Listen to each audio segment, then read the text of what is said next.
வணக்கம், நான் டாக்டர் மைதிலி. இன்றைக்கி நிகழ்ச்சியில் சந்தன பொடியை எந்த நோய்க்கு எப்படி பயன்படுத்தலான்றதை பற்றி தெளிவாக பார்க்கலாம். ரொம்ப குறிப்பாக முகப்பரு, கரும்புள்ளிலாம் அளவுக்கு அதிகமாக இருக்குது அப்படின்றவங்க சந்தன பொடியை ஃபேஸ் பேக் மாதிரி பயன்படுத்தலாம். எப்படின்னு கேட்டிங்கன்னா, அளவுக்கு அதிகமாக முகப்பரு இருக்குது அப்படின்ற டீனேஜ் வயதில் இருக்கக்கூடிய ஆண்கள், பெண்கள் சந்தன பொடி சுத்தமானது கடையில் வாங்கி வீட்டில் வைத்துக்கோங்க. 1 டீஸ்பூன் அளவு சந்தன பொடி எடுக்கிறீங்க அப்படின்னும் போது இது கூடவே 1/2 டீஸ்பூன் அளவு கஸ்தூரி மஞ்சள் பொடி, இது ரெண்டுத்தையும் நல்லா மிக்ஸ் பண்ணிவிட்டு கொஞ்சமாக எலுமிச்சை சாறு, லெமன் ஜூஸ் கொஞ்சம் கொஞ்சமாக சேர்த்து இதில் நல்லா ஃபேஸ் பேக் அளவு கன்சிஸ்டன்சி வர வரைக்கும் நல்லா மிக்ஸ் பண்ணி எடுத்துக்கோங்க. இதை முகத்தில், கழுத்துலலாம் பேக் மாதிரி அப்ளை பண்ணிவிட்டு ஒரு 20 நிமிஷம் நல்லா காய விட்டுருங்க. 20 நிமிஷத்துக்கு அப்புறம் சாதா தண்ணி தான், நார்மல் ரூம் டெம்பரேச்சர் வாட்டர் கொண்டு முகத்தை, கழுத்தெல்லாம் நல்லா ஸ்ப்ளாஷ் பண்ணி வாஷ் பண்ணிடலாம். இப்படி வாரத்துக்கு 2 தடவை தொடர்ச்சியாக செய்துட்டே வந்தீங்க அப்படின்னும் போது எவ்வளோ முகப்பரு இருக்குது அப்படின்னாலும் சரி, இயற்கையாகவே அதை படிப்படியாக மறைய செய்கிறதோட மட்டும் கிடையாது, முகப்பரு வந்ததுக்கப்புறம் பின்னாடி கரும்புள்ளி அதிகமாக தென்படும் இல்லையா, அந்த கரும்புள்ளி வரக்கூடிய வாய்ப்பையும் பார்த்திங்கன்னா இது ரொம்பவே கம்மி பண்ணிடும். இப்போ முகப்பரு அளவுக்கு அதிகமாக இல்லை, ஆனால் வெறும் ஜென்ரலாக எனக்கு ஸ்கின் நல்லா க்ளோ ஆகணும், சருமம் நல்லா பிரகாசமாக பளபளப்பாக தென்படணுன்ற ஒரு கான்ஷியஸில் மட்டும்தான் நீங்கள் இந்த சந்தன பொடி, கஸ்தூரி மஞ்சள் ஃபேஸ் பேக் பயன்படுத்துகிறீங்க அப்படின்னும் போது இதில் நீங்கள் லெமன் ஜூஸ் மிக்ஸ் பண்ணுறதுக்கு பதிலாக சந்தன பொடி 1 டீஸ்பூன், ஒரு 1/4 டீஸ்பூன்லேருந்து 1/2 டீஸ்பூன் வரைக்கும் கஸ்தூரி மஞ்சளோட ரோஸ் வாட்டர், அப்படி இல்லைனா பால், அப்படி இல்லைனா தயிர், இது 3த்துல ஏதாவது ஒன்று சேர்த்து நீங்கள் மிக்ஸ் பண்ணிக்கலாம் லெமன் ஜூஸுக்கு பதிலாக. இப்படி தொடர்ச்சியாக வாரத்துக்கு 1 தடவை ஜென்ரலாகவே இந்த சந்தன பொடி, கஸ்தூரி மஞ்சள் ஃபேஸ் பேக் மாதிரி பயன்படுத்திகிட்டே வரவங்களுக்கு பார்த்தா ஸ்கின் நல்லா க்ளோ ஆகும். ரொம்ப குறிப்பாக டெட் ஸ்கின் செல்லை ரிமூவ் பண்ணி இயற்கையான ஒரு எக்ஸ்ஃபோலியேட்டராகவும் செயல்படும்.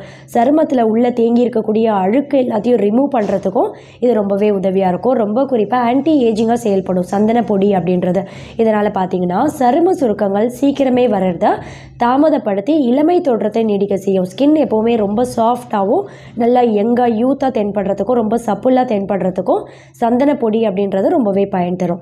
இதோட மட்டும் இல்லை, சந்தன பொடியை வேறு எந்தெந்த நோய்களுக்கு எப்படி பயன்படுத்தலான்னு கேட்டிங்கன்னா, ஒரு சிலருக்கு கண்ணுக்கு மேலே கட்டி வரும் இல்லையா, உடல் உஷ்ணம் அதிகமான காரணத்தினால சூடு அதிகமாகும் போது கண்ணில் சூடு கட்டி மாதிரி வரும், கண்ணுக்கு மேலே இல்லை இந்த சைட்லலாம் கட்டி இருக்குது அப்படின்னும் போது இந்த சந்தன பொடியோ இல்லை சந்தன கட்டையோ நீங்கள் வாங்கி நல்லா இழைச்சி எலுமிச்சை சாறு கொஞ்சம் கொஞ்சமாக ஒரு 2 இல்லை 3 சொட்டு எலுமிச்சை சாறு இதில் சேர்த்து நல்லா மிக்ஸ் பண்ணி, கண்ணுக்கு உள்ளே படக்கூடாது, கண்களுக்கு மேலே கட்டி இருக்குது அப்படின்னும் போது அந்த கட்டிக்கு மேலே ஜஸ்ட் எக்ஸ்டர்னல் அப்ளிகேஷன் மாதிரி பயன்படுத்தி அது காய்ந்ததும் நீங்கள் ஒரு துணி, ஈர துணி கொண்டு அதை நீங்கள் தொடச்சி எடுத்துடலாம்.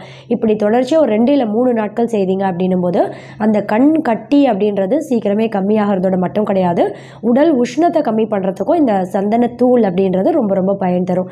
உடல் உஷ்ணம் ரொம்ப அளவுக்கு அதிகமாக இருக்குது அப்படின்றவங்க ஒரே ஒரு பிஞ்ச், ஒரு சிட்டிகை தான் சந்தனத்தூளை 1 கிளாஸ் வெதுவெதுப்பான சூட்டில் இருக்கக்கூடிய பாலில் கலந்துட்டு ஒரு நாளைக்கு 1 வேளைன்னு தொடர்ச்சியாக ஒரு 5 நாட்கள் வரைக்கும் எடுத்துக்கலாம்.